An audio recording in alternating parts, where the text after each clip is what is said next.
So good evening and welcome.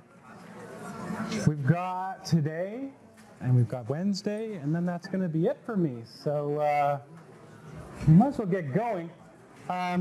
We're today getting into chapter 11, which is on waves. So I think chapter 8 and chapter 9 both kind of went together because they were about torque and things that are rotating, rigid body equilibrium, how things rotate, rotational dynamics. Chapter 10 and chapter 11 also have a lot of similarities. So this whole A times cosine of 2 pi over capital TT, that sort of comes back here. Mainly because if you look at a wave, like this, for example, this traveling wave, we see that each particle on a sinusoidal wave is exhibiting simple harmonic motion. And so there's a bit of a mathematical abstraction here. What's happening is that something is moving from left to right, but the particles are actually just oscillating up and down. And so the way we look at it in physics is we say, well, this pattern, this sine pattern is definitely going along from left to right. Also, there's definitely energy that's going from left to right here. We'll talk about that. But if you really think about what's actually happening to the actual particles and you just focus on that, they're just oscillating up and down. So again, you have to kind of use your skills in mathematical abstraction for this chapter. There is a homework, but it's not for marks. So the last homework was due on Friday. We're going to be putting that together and giving you a mark for all the Mastering Physics soon. I'll try to do that tomorrow. But I did post a similar kind of problem set. It's called Optional Homework 11 that you can do if you wish. And if you don't want to sit on the floor, there's lots of chairs, especially on that right-hand side. Lots of seats up there where you might be more comfortable. I also posted one of these optional video assignments that you can look at some of these videos. We've got a nice one that came from the author of the textbook where she takes an overhead projector and puts a ripple tank on it, which is just a little pan of water, and then they set up waves which go through a little opening. Kind of fun. Buzzcut guy is back. He's going to do an experiment we'll talk about in the second hour, which is where you take 2 speakers, you play them together, and it actually gets quieter. And so it's kind of, so you look like a DJ there. And then there's one last sort of Khan Academy style video where we go through a problem in which we're solving wave stuff. And lastly, I asked about which two of the 5 senses are based on waves, and of course that's sight and sound. So your ears are working. Why? Because, well, there's some sound source, which is a vibration, something that's oscillating back and forth. What that does is that sets up pressure waves in the air. The medium is the air, and then the air carries those pressure waves along. Those pressure waves enter your ear and then oscillate your eardrum. And your eardrum is attached to some nerves which take those impulses into your head. And your eyes work the same way, except in this case it's the electric and magnetic fields. So this is actually a really important chapter for Professor Seelfen, who will be teaching Physics 132 starting in January. So she had a lot of opinions about all this stuff we had to make sure we got to. Yeah.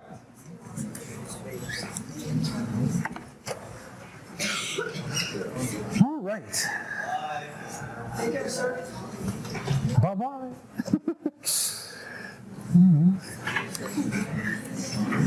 All right.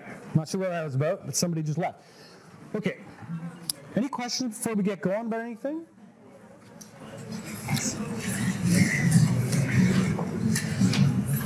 Two free seats right there. You grab their seats. It doesn't sound like they're coming back.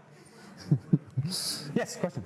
Reach the 65%? Well, that's a good question. So the answer is, I had it on a previous slide, but the answer is yes. So everyone will, I think you guys got to 66, and the other section got to 65, averaged out. Meaning that when we compute everyone's mark at the end of the course, we will just add 1 to everyone's percent. Unless you got 100%. In the course, like legitimately 100%, we are not allowed to enter 101 onto E-marks. The system won't allow it, so you just get 100%. I didn't hear the question. You have to yell louder. Still couldn't hear. I think there's someone's asking a question, but I can't. Okay, you can ask me later. It's all good. It is truly a bonus, so there are 101% available in the course if you want, if that's what you're doing. Okay, so you may see that I'm going through a couple of introductory slides here about what Chapter 11, the big idea of Chapter 11. A vibration is what we studied in Chapter 10. It's something that's oscillating back and forth. Video overflows is on? Hi, video overflow room. When many particles are oscillating, or just one, and it's near its neighbor, it can cause that neighbor to oscillate, and that neighbor can cause its neighbor to oscillate. And they all form the medium, and then the medium can transmit these waves. Examples are water waves. That's what I've tried to show here. So what's interesting with a water wave is that the water particles themselves actually trace out these little circular paths.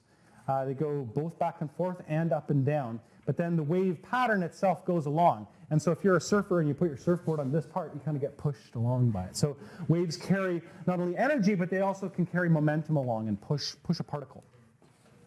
Light, which is an electromagnetic wave, that's electricity and magnetism is exactly where we'll start in January in Physics 132. And we'll get on to eventually the fact that these electric and magnetic fields work together to create a wave equation. And sound. And that's what we'll be talking about mostly in this chapter, I guess. Why is there a kitty? Oh, yes, the kitty. So this is trying to visualize wave fronts. So you've got the cat's tongue is the source here, and that's oscillating back and forth because the cat is having a drink. And the vibrating tongue, the source, sends ripples across the bowl, which spread out. So you can imagine if it was a video, you'd see these ripples expanding. They're concentric circles, which go away from the source. And what is the circle made of? Well, it's made of a little, I guess, bumps. And so the medium is the water. And one of the ways the textbook visualizes this is they say, let's imagine we just drop a beach ball into the water. Boom. Well, that's going to set up a little, I guess, a lump of water which goes away. So the side view kind of looks like this. Well, this little bump here and this bump here, that's what we call the wave front. It's a crest of a wave. Is one, if you look at a wave as being a crest and then a trough, the crests go away. And if you connect all the crests, then you have on the surface here circular wave fronts that go out. And if there's a repeated vibrating source here, then what happens is you have concentric wave fronts all expanding away from the center at the speed of whatever the speed of waves is in this medium. And in a 3D universe, these, it's a little hard to picture, but these wave fronts, instead of being circles on the surface of the water, are actually spheres. So we have, as the pressure increases, or in the middle of a cycle of, say, my vocal cords vibrating, then there's a sphere where the pressure is maximum, and that sphere moves out. And it's followed right by a sphere where the pressure is minimum, and then another sphere where it's maximum again. We track these maxima out as being the wave fronts. So spherical wave fronts of sound spread out uniformly in all directions from a point source. And same with light waves. If you have a sort of like a light bulb sitting here, then these wave fronts in the electromagnetic field go out into space. And instead of pressure maxima, you get the electric field maximum being where you trace these spheres of the wave fronts. So that's some of the concepts there. Okay, so that's true for all kinds of waves. And I've just killed somebody's audio. Probably, this looks like the video overflow room. So that's true for all waves. There are two kinds of waves, transverse waves and longitudinal waves. And the way they are classified is based on the comparison of how the medium is vibrating compared to the direction that the energy flows with the wave. So I think the easiest kind of wave to actually visualize, and the two waves that we're going to show in the demos here are both transverse waves, where the medium is oscillating perpendicular to the direction the wave flows. So can you see like that wave I did in the animation, the very first The very first slide was a transverse wave. Side-to-side movement for the wave, I guess, pulse propagating to the right.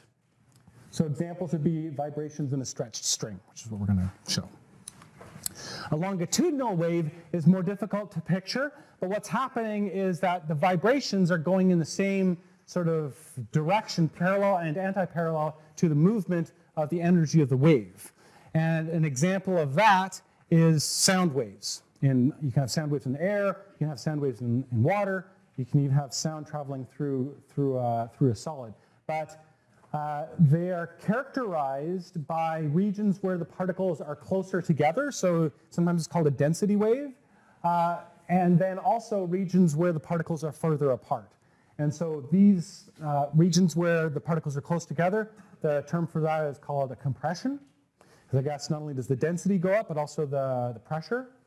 And then the regions where they're more spread out is called a rarefaction, meaning that the density is a little lower than the average and the pressure also is a little lower for an ideal gas. Okay. And then there's this nice little animation. This is showing this idea if you have a column of air, and we're looking at it from the side, and you have a speaker or something that's oscillating on the left here, and this is way slowed down, what it will do is as it's moving to the right, it'll kind of push the particles together, and then the particles have their own pressure, so they want to create as much space as they can. That forms almost like a sort of an elastic idea there, and so they will expand to create a rarefaction when the thing is going away. And so you can see sort of these regions here as a wave front, which is a compression front, which is traveling from left to right. So that's a sort of visualization of a sound wave. And you could actually imagine making a plot where you plot pressure versus distance on this. And what you would see is the pressure goes a little above the ambient pressure and a little below. So instead of being 100,000 pascals, which is the average pressure in the room, it goes to like 101 and then 99 and 101 and 99. It goes just a little above and below ambient pressure. And our ears are able to detect those slight changes. Yeah, so I have a learning catalytics question, which I will try to send to your device right now.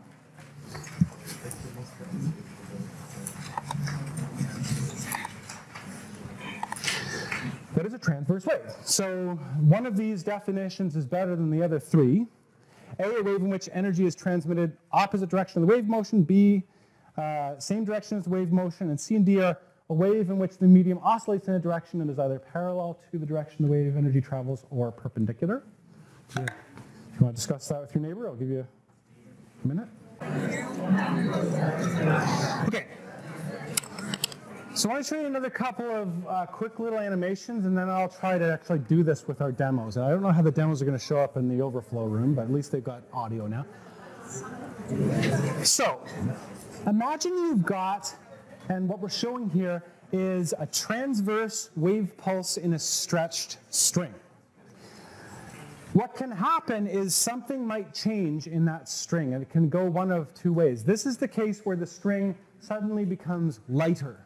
So the inertia suddenly drops, and what will happen at this, anytime there's a sudden change in, I guess, wave speed or something to do with the medium changes, then that generates two pulses, one called the reflected pulse and one called the transmitted pulse.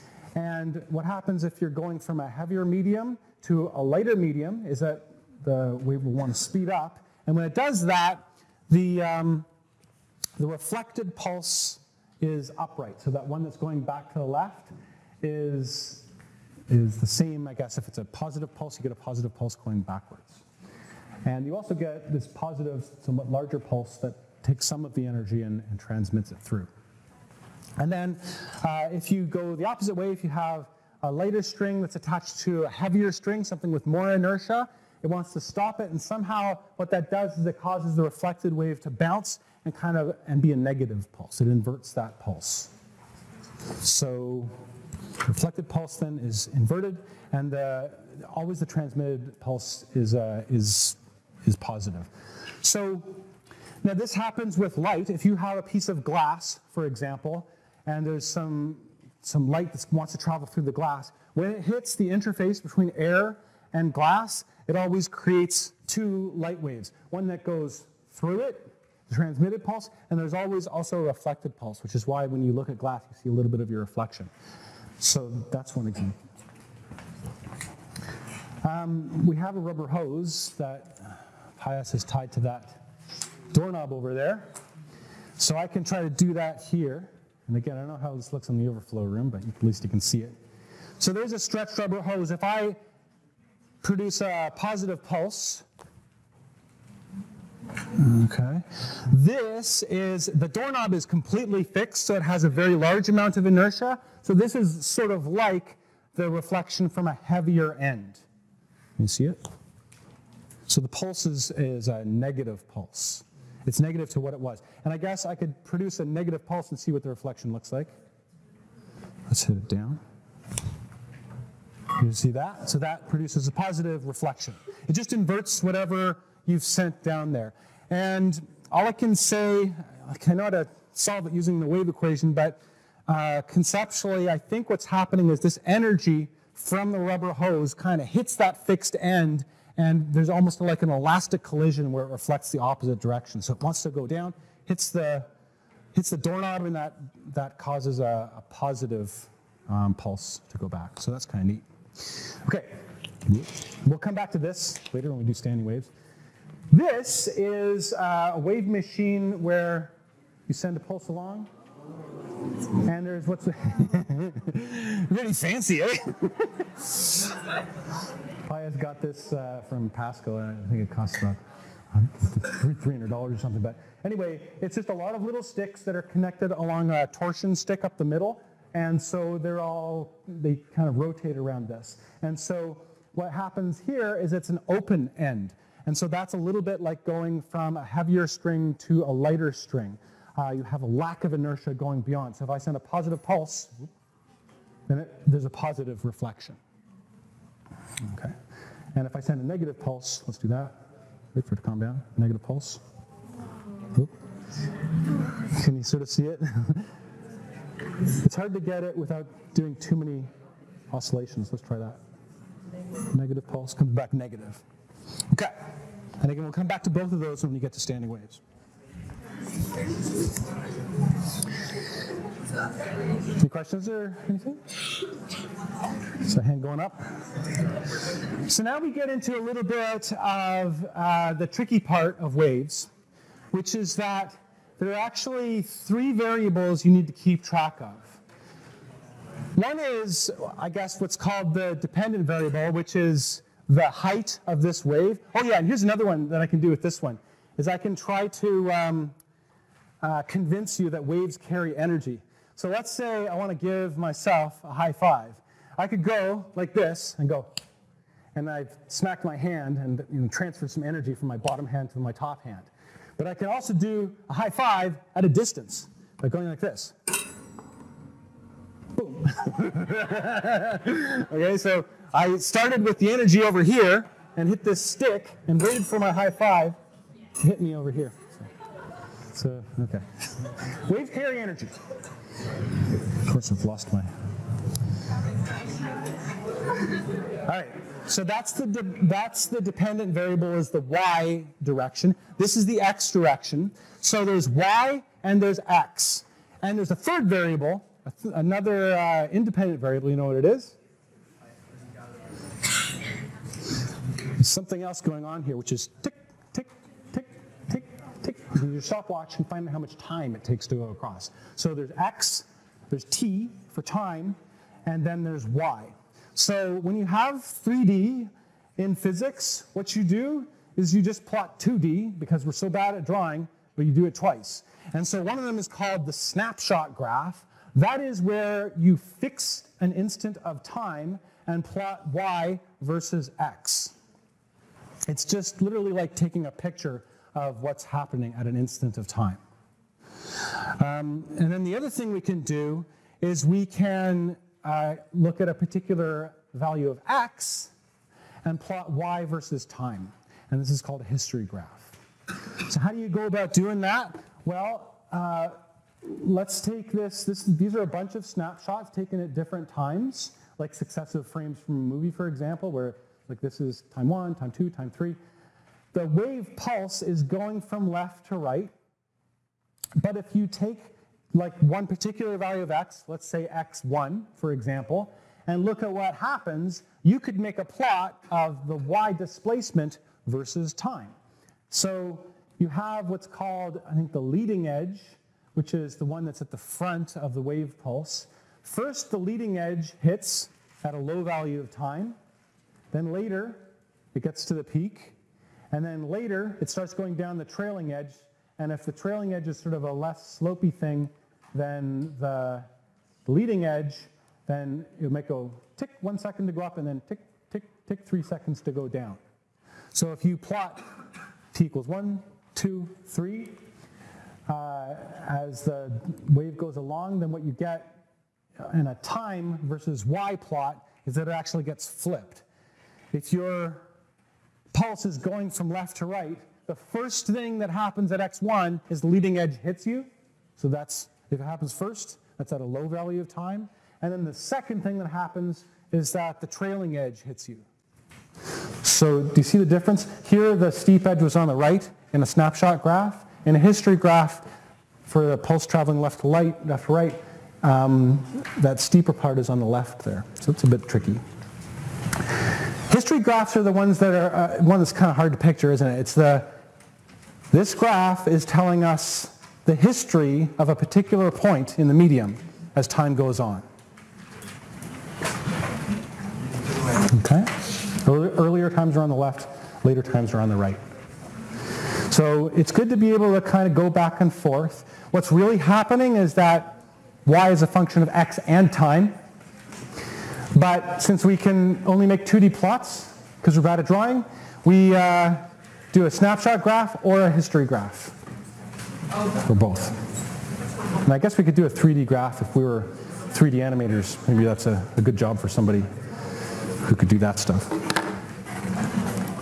So I want to try to do it. What I've shown you on, and I've sent it to your device right now, is I've shown you the history graph. You pick which of these snapshot graphs corresponds to t equals 5 seconds. And what you know about the wave is that this is the left end, so this is what's happening at x equals 0 as for the first 4 seconds.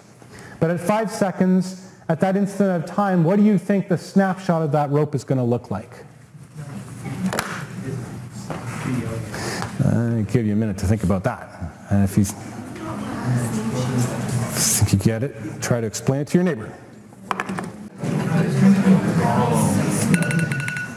So I am seeing about 43% getting this. So let's definitely discuss this one. So I do think it's deep.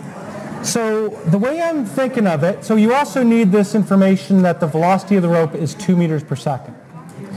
So what happens is at the position x equals 0, what I'm seeing is that,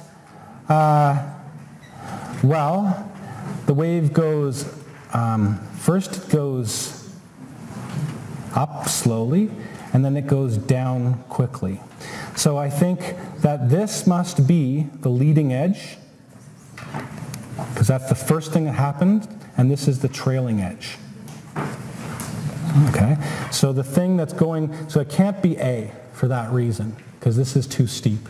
It's got to be either C, well, it could be, actually I don't think it can be B either. The other thing I can tell is that this duration of the pulse, sort of, I guess, delta t, looks to be 3 seconds.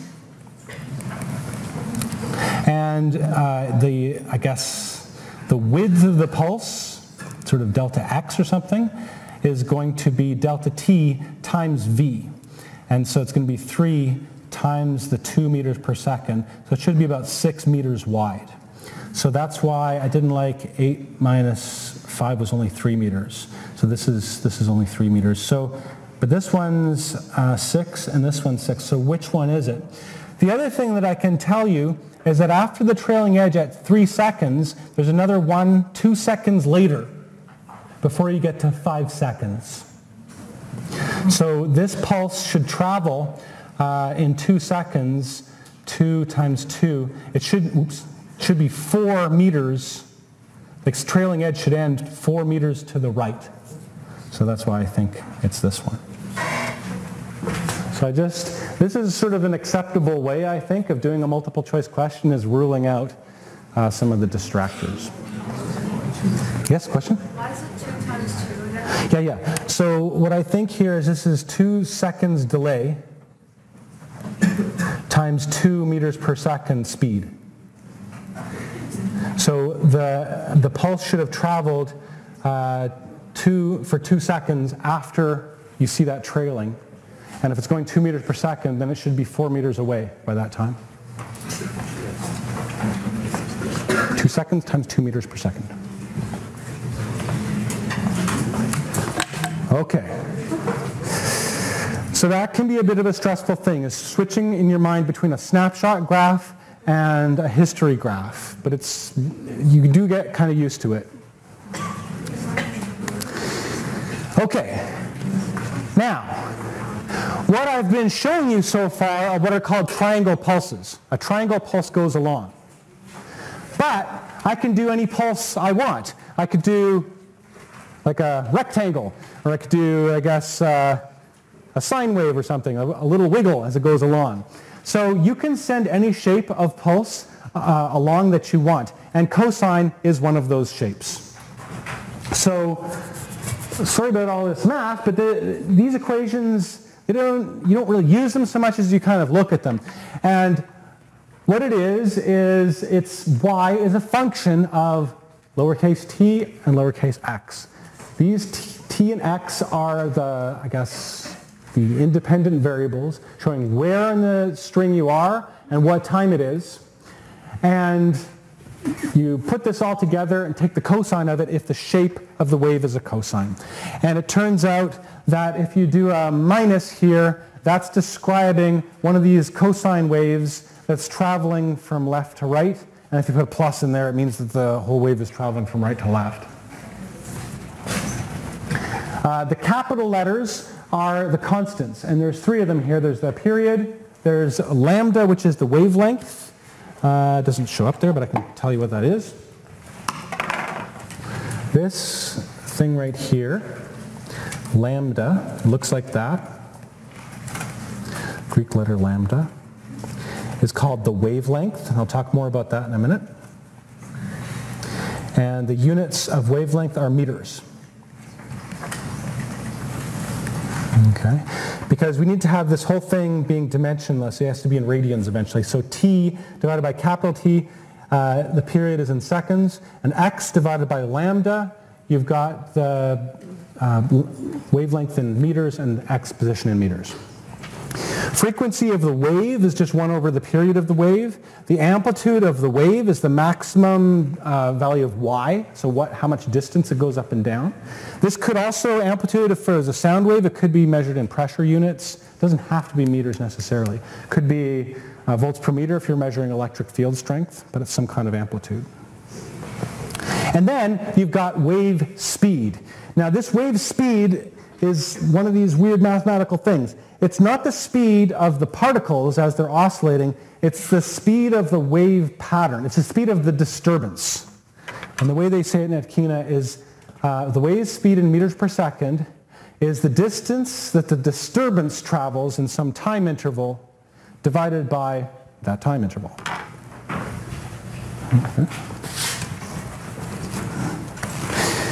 Okay, so here's another example, and we're going to go through this, and I think I got a tricky learning catalytics coming up. Not too tricky. Here we have a snapshot graph of a sinusoidal wave that's going along. So I can try to start one here, but when it gets to the reflections, it starts to get confusing, but you got the idea, right? You send a sine wave along. Well, it turns out that any of these little points are kind of oscillating with simple harmonic motion. So as the wave moves along x, the velocity of any of these particles on this string is in the y direction. And I don't know if you can picture this. So, I mean, you can picture being in the wave. I don't know if we'll do it right here. It's not quite a big enough room. We did it in Con Hall this morning, but you go, if the wave passes by, you go, whoa, and you stand up and then you sit back down again, right? So the wave travels around in the stadium, but the particles, who are you in this case, are just standing up and sitting down. So what you have to imagine of what you're going to do is what's happening with the wave pattern. So one way I look at this is that it's simple harmonic motion. So if you're at the top of your path, highest amplitude possible, you're momentarily stopped. So zero velocity here, zero velocity down here. If you are at the equilibrium point, right in the middle, you're flying through equilibrium at your maximum speed, either going down or up. And so one of the tricks, and this is what I'm going to ask you to do in the next learning catalytics question, is to try to figure out if you are at equilibrium, are you going down or up? Now I've drawn these arrows here. You might wonder why I've drawn these arrows. The way I always remember it is I think of the pattern as being the thing, and then like the pattern is the rule as it goes by, telling you where you're supposed to be. So let's take, for example, let's do my laser pointer here, this dot right here. The pattern is moving from left to right. So a moment later, where will that pattern be? Well, it will have shifted from left to right. So this blue line, instead of being here, the pattern will stay fixed, but it'll just shift from left to right. So now the blue line will be above here. And so that means for this red dot to stay on the pattern, it has to be going up. Make sense? If it's over here, this red dot, if the pattern stays the same shape, but it moves from left to right, then this blue line will have shifted to be down here now, and for this one to keep up, he has to go down to stay in the pattern. So he must be going down at that instant. Did you follow?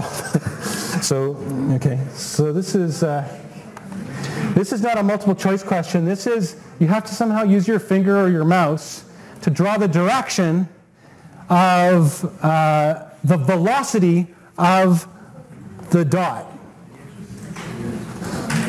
I'll give you a minute to think about that, explain it to your neighbor, and try to draw that arrow. And the length of the arrow doesn't matter, it's just a direction.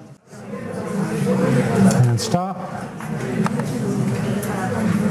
Okay, so, and I've tried to kind of mark it here a little bit, but the idea is that it's up. And so the velocity, the instantaneous velocity of that particle is up.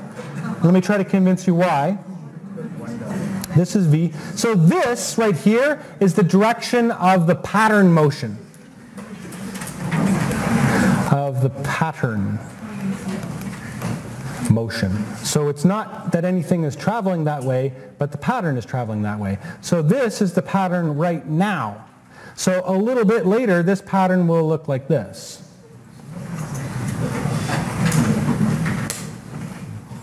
So for this particle to stay in the pattern, it has to go up to meet the pattern up here. It has to be going up at that moment. And remember, if simple harmonic motion, whenever you pass that middle point, you're going at Vmax. You're either going up or down. And when you have a sinusoidal wave passing along, every particle is oscillating with sort of a simple harmonic motion, up and down. All right.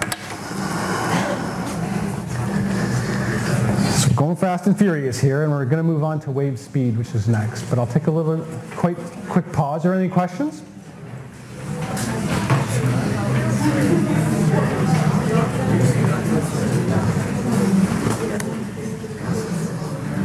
So wave speed means the speed of the pattern. And this is it's hard to see, but this is actually from your textbook.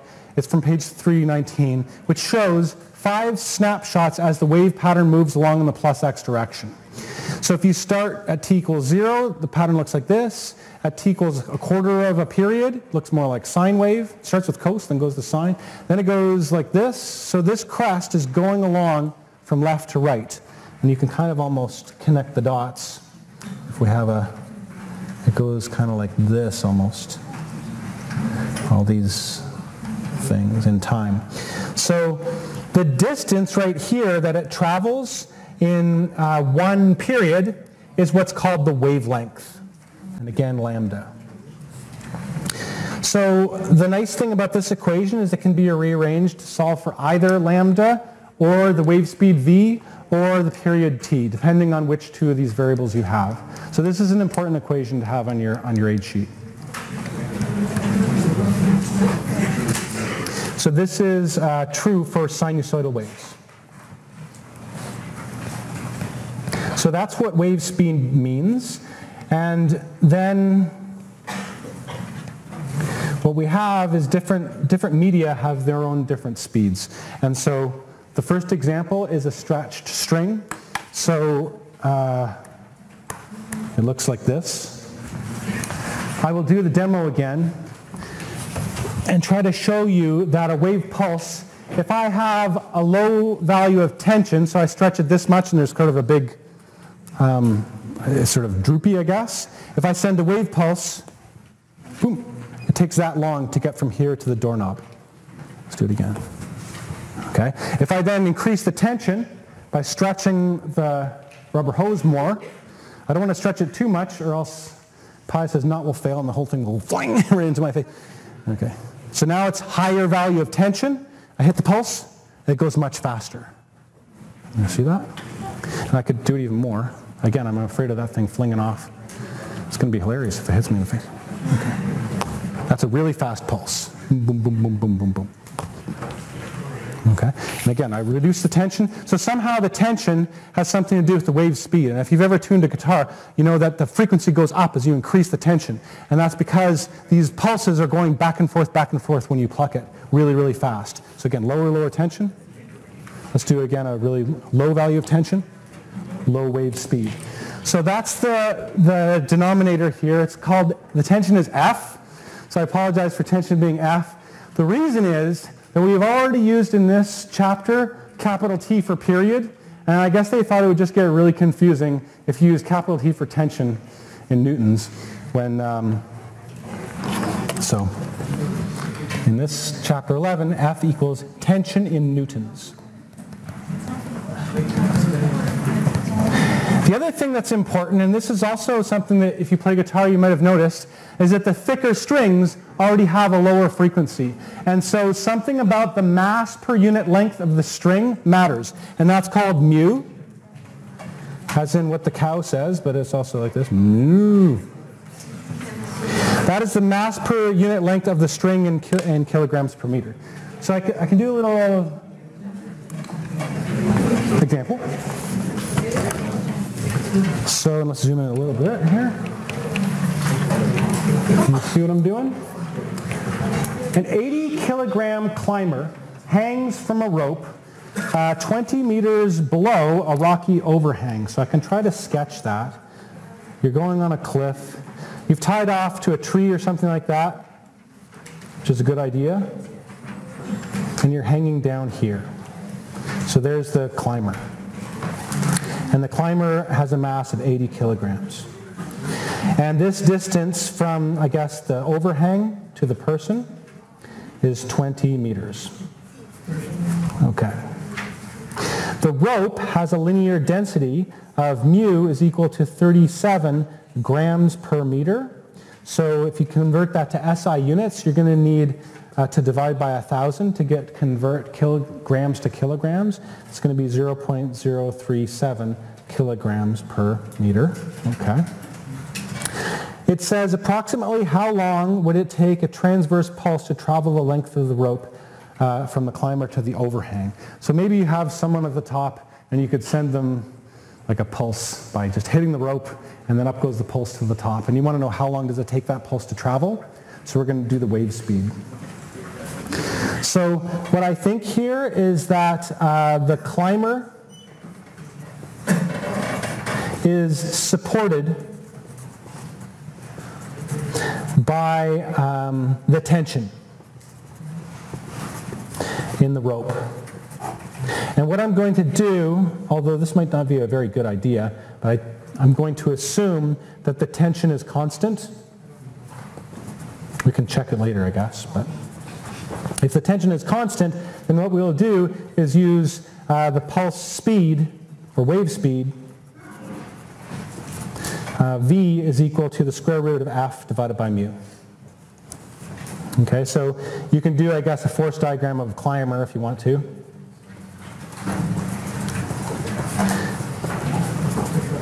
Which is just showing that you've got F going up and mg going down. So equilibrium for the climber. The climber just says that F equals mg to balance those forces. And also the constant pulse speed, zero acceleration equation is just that d is equal to v times t, and solve for t. Am I still on my page? Got it? So I get t is equal to d divided by v. It's equal to d, and then I've got this equation from here. I'm just going to flip it and put it here. It's mu divided by m times g, I think. Seems a little tilted to me. Okay. So it's 20 meters is the distance times the square root of 0.037 kilograms per meter divided by 80 kilograms times 9.8. I typed that on my calculator and I got 0.14. And I think the time is seconds. So t is equal to 0.14 seconds. And I will just note here that, to kind of evaluate this, is that we neglected the mass of the rope when we talked about the force diagram. Mass of the rope. So what I think here, we sort of did two things, which was weird. We used the mass density of the rope in the calculation for wave speed, but we also neglected the mass of the rope when we talked about the tension, which I think is okay if you're doing it at the bottom of the rope where it's just the climber. But at the top of the rope, if you think about that tension, the tension there at the top is supporting, you'd have the system of the rope plus the climber below you. You'd be supporting both the rope of 20 meters length and the climber. So the actual tension, I think, we'll just go up a little bit here. The actual tension top of the rope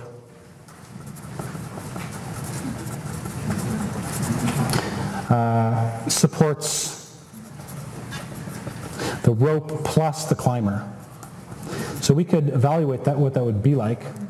The mass total or something would be equal to 80 kilograms plus the 0.037, whoops, not 20, 037, times 20 meters, which I got was about 81 kilograms. So what I think this just means is that the waves are slightly faster by like 1/80 times faster at the top. So I think a real wave pulse will sort of accelerate a bit as it goes up the pulse. It'll start off at this whatever speed, and then it'll get slightly faster by like 1% as it goes up. Okay. What time do we got here? Doing pretty well.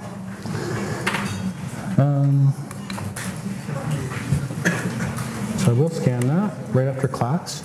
Let's do a quick learning catalytics here. So this question is asking you, you have two wave pulses. One is a little pulse, and one is a bigger pulse. But it's the same rope.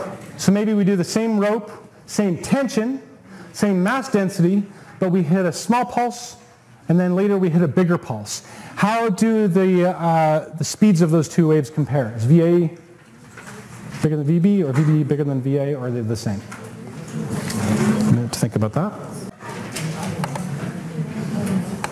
So what I was thinking here is that actually the amplitude, pulse speed, V equals square root of F divided by mu, does not depend on the amplitude.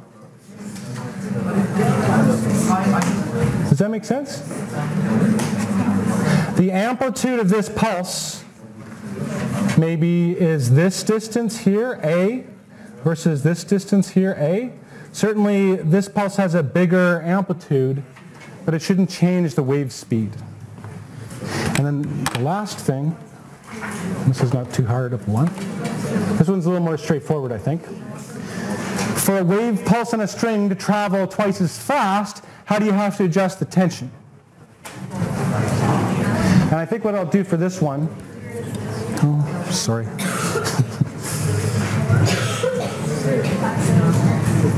Sorry, video overflow room. My mic fell off. Because I will just tell you that, again, V is equal to square root of tension divided by mu.